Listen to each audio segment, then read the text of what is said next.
X by 2 minus y by 3 the whole square. ഇതെങ്ങനെയാണ് expand ചെയ്യുന്നത് നമുക്ക് നോക്കാം.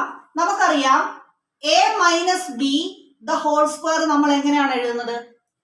A square minus 2 into a into b, അതായത് 2ab plus b square. അപ്പൊ ഇവിടെ എക്ക് പകരം എക്സ് ബൈ 2ഉം ബിക്ക് പകരം വൈ ബൈ 3ഉം ആണ്. അപ്പോൾ x by 2 minus y by 3 the whole സ്ക്വയറിനെ നമുക്ക് എങ്ങനെ എഴുതാം?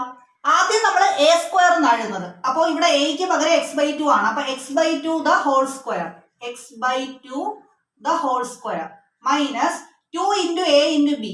അപ്പോൾ 2 ഇൻറ്റു ഇവിടെ എ എന്ന് പറഞ്ഞാൽ x by 2 into b, b എന്ന് പറഞ്ഞാൽ y by 3 plus plus b square ആണ്. ബിക്ക് പകരം വൈ ബൈ 3 ആണ്. അപ്പോൾ y by 3 the whole square.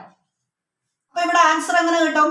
X square by 4 minus ഇവിടെ 2ഉം 2ഉം എന്താവും? ക്യാൻസൽ ആയി പോകും. പിന്നെ എക്സ് വൈ ബൈ 3 ഉള്ളൂ. അപ്പോൾ minus x y by 3 plus ഇവിടെ വൈയുടെ സ്ക്വയർ വൈ സ്ക്വയർ, താഴത്തെ ഡിനോമിനേറ്റർ 3യുടെ സ്ക്വയർ 9. അപ്പോൾ വൈ സ്ക്വയർ ബൈ 9 എന്ന് കിട്ടും. അപ്പോൾ നമ്മുടെ ഫൈനൽ ആൻസർ ഇതാണ്. അങ്ങനെയാണെങ്കിൽ ഈ question P/5 minus Q/6 the whole സ്ക്വയറിന്റെ ആൻസർ നിങ്ങൾ കമന്റ് ചെയ്യുക.